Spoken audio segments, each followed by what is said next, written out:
ოცნების მთავარი სათქმელი არის ის, რომ კანონი უნდა აღსრულდეს. შეიძლება ითქვას, რომ მეც ვერაფერს ამბობენ ქართული ოცნების დეპუტატები და გარდა ამისა აცხადებენ, რომ მათ საერთოდ არ უქმნით უხერხულობას ის, რომ მათი საჩივრის საფუძველზე უამრავი ადამიანი შესაძლებელია ციხეში ჩასვან, ან ძალიან ბევრი ადამიანი დიდი ჯარიმებით დააჯარიმონ. ქართულ ოცნებას აქვს გაცნობიერებული ის, რომ მაგალითად პოლიტიკოსებს ან ჟურნალისტებს დაიჭერენ ამ საჩივრების შემდეგ წარმოდგენები ქართულ ოცნებაზე მათ არ შეეცვლებათ. თუმცა უნდა აღინიშნოს, რომ სავარაუდოდ ამ საჩივრების და ადამიანების ციხეში გაშვების და მუხარების მთავარ მიზანს წარმოადგენს ის, რომ საზოგადოების დიდი ნაწილი შეშინდეს ამ ყველაფრის შემდეგ და სწორედ ასე შეწყდეს პროტესტი. საქმე სწორედ კანონში არის და კანონის შინაარსშიც, ვინაიდან ის ადამიანები, ჟურნალისტები და მათ შორის პოლიტიკოსები, რომლებიც სასამართლოზე არიან დაბარებული, აცხადებენ, რომ ქართულ ოცნებას უბრალოდ ახლა ადამიანების და კრიტიკულად განწყობილი ადამიანების გამოხატვის თავისუფლების შეზღუდვა უნდა.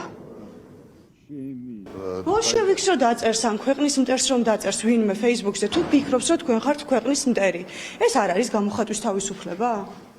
ანუ ამის გამო ადამიანი უნდა დაიჭიროთ, ციხეში უნდა გაუშვათ თქვენი აზრით? ვინც კანონს დაარღვევს? და კანონის დარღვევა არის აზრის გამოხატვა, ბატონო? არა მეთქი, არის თავისი აზრის გამოხატვის გულისთვის არავის არ დაიჭირა. აგარ ისთვის იჭერთ ამ ხალხს რამდენი ადამიანი 20 სასამართლო პროცესია დღეს ჩანიშნული. მერე სასამართლო მოსამართლე გაარკვევს ყველა. თქვენზე წარმოდგენა შეეცვლებათ ამ ყველაფრის შემდეგ და კარგად იფიქრებთ. ეს არჩევნებზე შეუყვარდება? როგორი წარმოდგენა აქვს ადამიანებს და საზოგადოებას?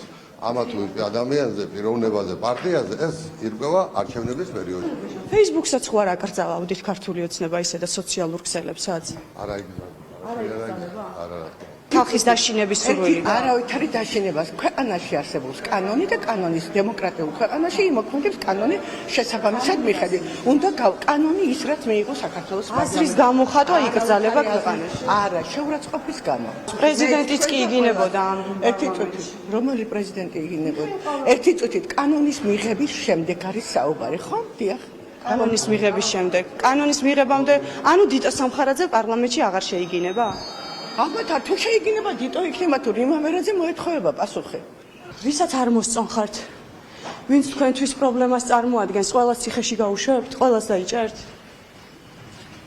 სანამ სერიოზული კითხვების დასმას არის კითხვებია თქვენი საჩივრების გამო. სანამ სერიოზული სახით და იმით რაღაცა დემაგოგია თქვენი საჩივრების გამო ხალხს ციხეში უშვებენ და ამაზე სერიოზული რა უნდა გკითხოთ ბატონო თენგიზ ციხეში გაუშვებენ უხერხულობას არ გრძნო ყოველი დღე მაგარია თქვენთვის გუშინაც ეგეთი მაგარი დღე იყო ხალხს ციხეში უშვებენ ბატონო ვატო თქვენი საჩივრის შემდეგ ბატონო ვატო უხერხულობას არ გრძნობთ ყველას გაუშვებთ ციხეში ამდენი ადგილი გააქვთ ციხეში საერთოდ რომ ყველა ჩასვათ ვინც ქართულ ოცნებას აკეთებს ქართული ოცნება უხერხულობას არ გრძნობს და მეტიც აპირებს, რომ ყველა გაუშვას ციხეში, ვინც იგივენაირ კრიტიკულ პოზიციას დააფიქსირებს, მაგალითად სოციალურ ქსელებში, როგორც იმ ადამიანებმა დააფიქსირეს, ვინც უკვე სასამართლოზე არის დაბარებული, 20-მდე ადამიანი დაიბარეს დღეს სასამართლოში მხოლოდ იმის გამო, რომ საკუთარი აზრი გამოთქვეს საკუთარ Facebook გვერდზე და ამის შემდეგ ქართული ოცნება აცხადებს, რომ კანონი უნდა აღსრულდეს და ვინც ამ კანონს დაარღვევს, ქართული ოცნება აპირებს, რომ ყველა ციხეში გაუშვას ან დიდი ჯარიმებით დააჯარიმოს.